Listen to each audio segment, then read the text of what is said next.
How are you doing, math learners? This is your free access math teacher Ash, and welcome to ML with Sir Ash. For today's lesson, we're going to discuss the basics of the system of linear equations. So before anything else, hit that subscribe button and notification bell for you to be updated of the school clear math videos just like this.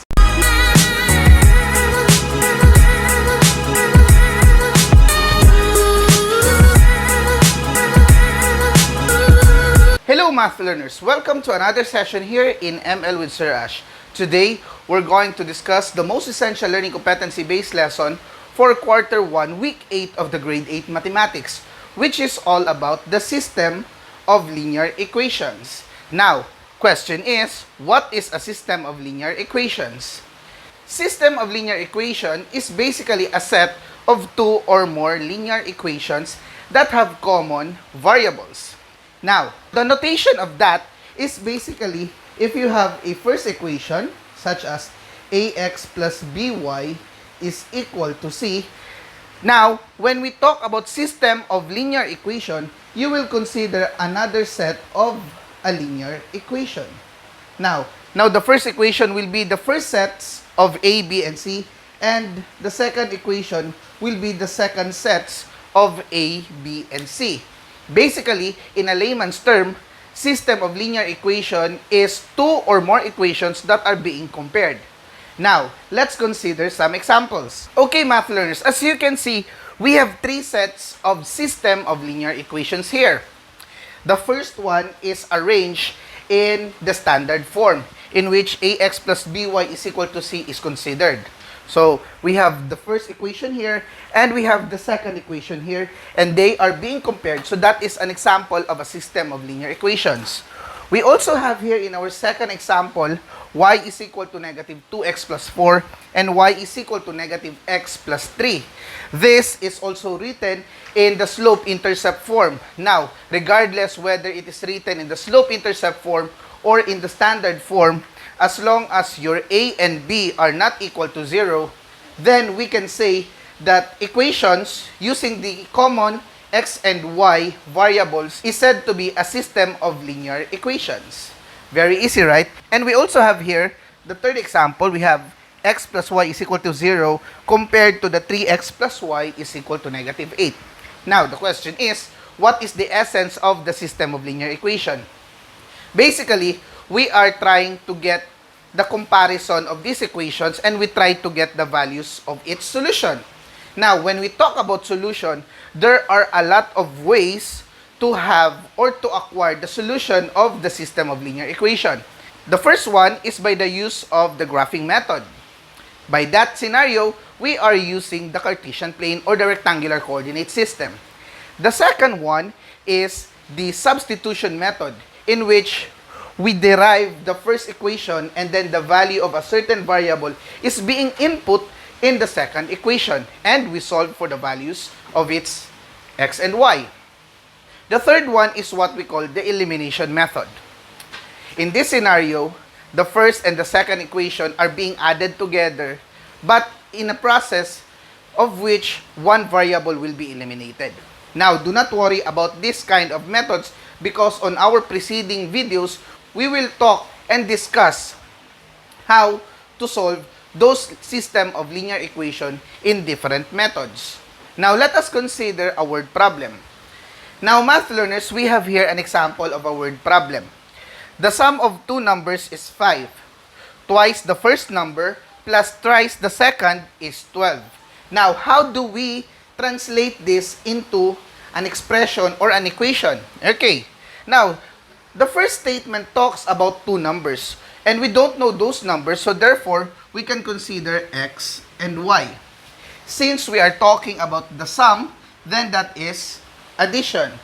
And it states that their sum, these two numbers, x and y, is 5. So therefore, we can equate this as 5. So we have x plus y is equal to 5. That will be your first equation. Now, if we consider the second equation, it says twice the first number, meaning 2 times the first number, and our first number is x. So 2 times x plus thrice the second, meaning 3 times the second, that is 3y, is equal to 12. Therefore, this word problem has been translated into a mathematical sentence having two equations, and these two equations is what we call the system of linear equation. Easy, right? Now, let us consider how do we know that a certain solution is a part of a system of linear equation. Okay, math learners, we have here a certain problem which among the ordered pairs is a solution of the given system of linear equation. Now, this is the given system of linear equation. We have equation 1, x plus 2y is equal to 8. And the second is 5x minus 2y is equal to 4.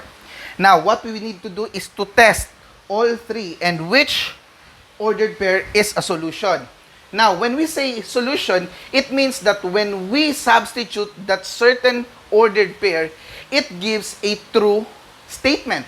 Okay, so let's check first 0, 4. Okay, for our first equation, your x is 0, your y is 4. So we have here 0 plus 2 times 4 is equal to 8. 0 for x, okay, and 4 for our y. Now, by simplifying this, we have 0 plus 8 is equal to 8, and 8 is equal to 8. So that is true. Now, we cannot say that this also is true to the second. So we need to test first for this to be considered as part of the solution in the system of linear equation. Now, let's try 0, 4 to our 5x minus 2y is equal to 4. So that gives us 5 times 0 minus 2 times 4 is equal to 4. So we have here 5 times 0, 0, minus 8 is equal to 4. 0 minus 8 is negative 8 is equal to 4, and that is not true. Therefore, the ordered pair 0, 4 is not a solution of the given system of linear equation. Easy, right? Now, let's consider the second ordered pair, 4 and 8. 4 for x and 8 for y. So this is 4 plus 2 times 8 is equal to 8. So this gives us 4 plus 16 is equal to 8. 16 plus 4 is 20. And 20 is not equal to 8, then this is already false. Therefore, no need to substitute it to your second equation. Easy, right? Now, let us consider the ordered pair 2, 3. For the ordered pair 2, 3, we have 2 plus 2 times 3 is equal to 8. We have 2 plus 6 is equal to 8. 2 plus 6 is 8. That is equal to 8. This is true. Now, let us test it in our second equation. 5 times 2 minus 2 times 3 is equal to 4. So, we have 10 minus 6 is equal to 4. And 10 minus 6 is 4 is equal to 4. Then, we can say that 2, 3 is a solution for our system of linear equation. So, it is very easy for us to test whether an ordered pair is a solution of a system of linear equation. Now, let's talk about the three different scenarios in which your system of linear solution yield.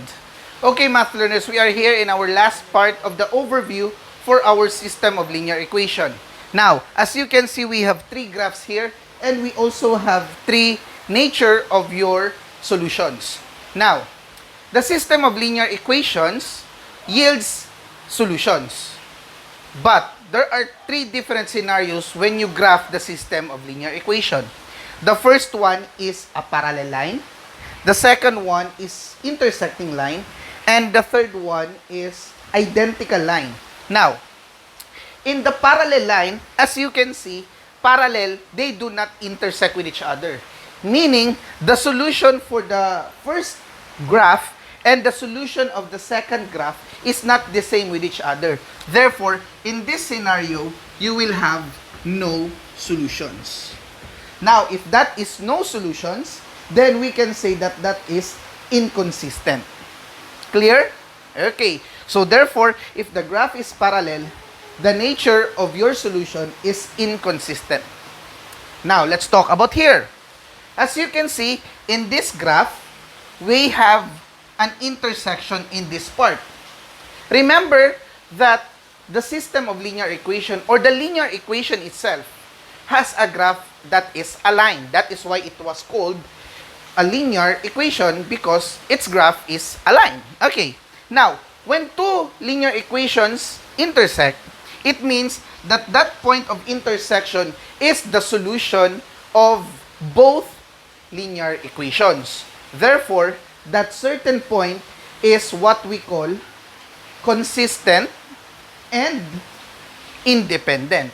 So, if you have a graph that is intersecting for your system of linear equation, then that is one solution, and the nature is consistent and independent.